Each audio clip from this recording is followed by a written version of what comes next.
Broads Media.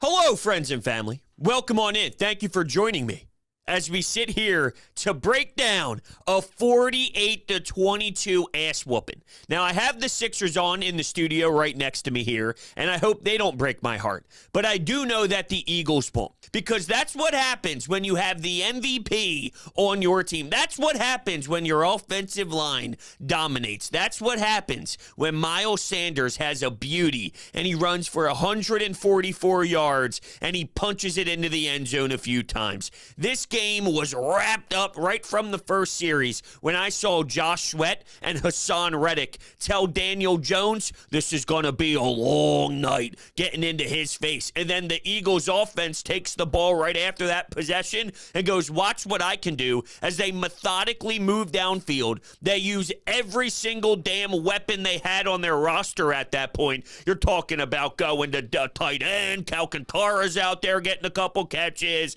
They're just distributing the ball throughout the entire field. There was a flag on the play where Devontae Smith had hands in the face, but that type of stuff happens. You just keep plugging away, and they just executed perfectly, going 14 plays, over 8 minutes, 7-0, and a huge third down throw by your quarterback, Jalen Hurts, to the outside, to the sidelines there, as Devontae Smith makes a nice grab. So many crucial third downs in those early stages, in those early drives, which just helped the Eagles make a huge push and go up 21-0. There was a video that's surfacing all around social media of Quez Watkins, A.J. Brown, Devontae Smith on the sideline, on the bench, celebrating, pretending to throw money up in the air, and Jalen Hurts is sitting there all business. There's nothing better. This dude is just filled with confidence, oozes swag, and that's why he's in the position that he's in right now. The throw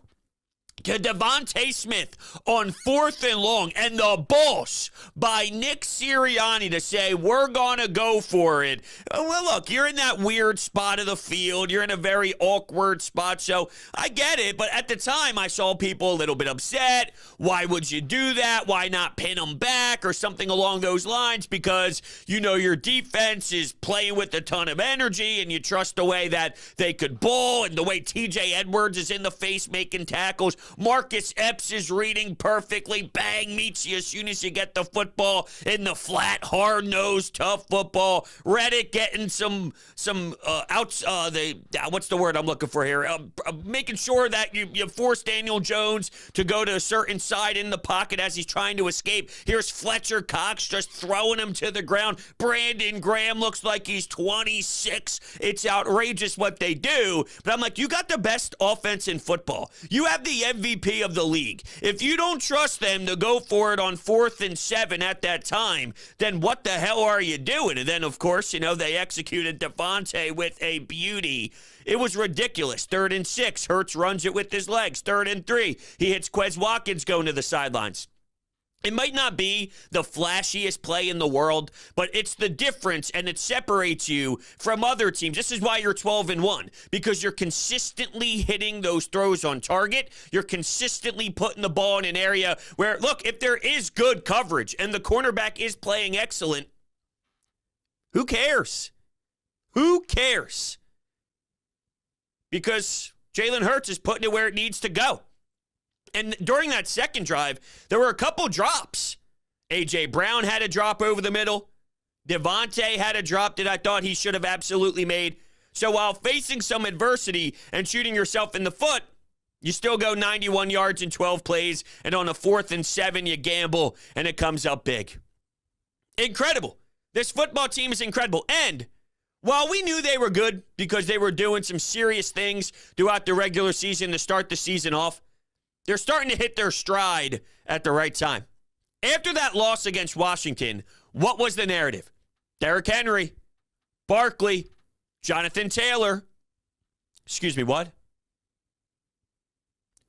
Who? Irrelevant. Barkley ended up having a neck injury during the practice week this week and all, so whatever. A healthy night, it doesn't matter. I don't think that that's a difference maker at all, because as this team has shown, throw anybody your way. The loss to the Commanders, you can't constantly do that if you're the other team. Oh, the blueprint's out. The blueprint's not out because there's no way a team is going to be able to run that many plays against the Eagles. The offense was poor that day. The offense is not going to be poor very often. And by the way, they're doing this without Dallas Goedert. Just wait for how it looks when you have one of the best tight ends in the game back on the field as Avonte Maddox makes his return. Now, guys got injured. Your punter, oh my Lord. The punt gets blocked, which is a special teams error once again, and that's a disaster. And a Boston Scott 66-yard return isn't enough for me to start feeling good about the special teams unit. That is the Achilles heel of this team. Now, there's so much great going on that I'm not going to start screaming that, I'm going to lose my damn mind because you put up 48 points. Your defense kills teams. Quarterbacks don't feel comfortable whatsoever, and you're getting pounded into the turf.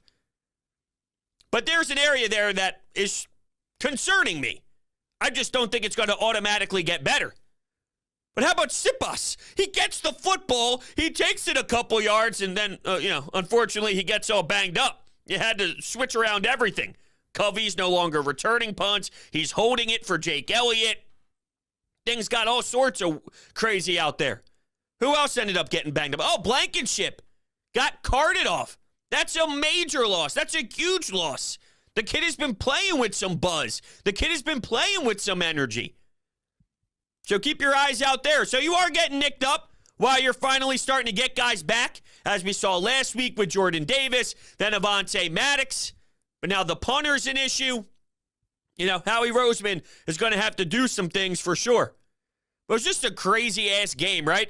Think about it. The Giants, their punter, the ball drops on the ground. He tries to kick it anyway. And then with one play, you hit A.J. Brown, who goes into the end zone. Now you're up 21-0.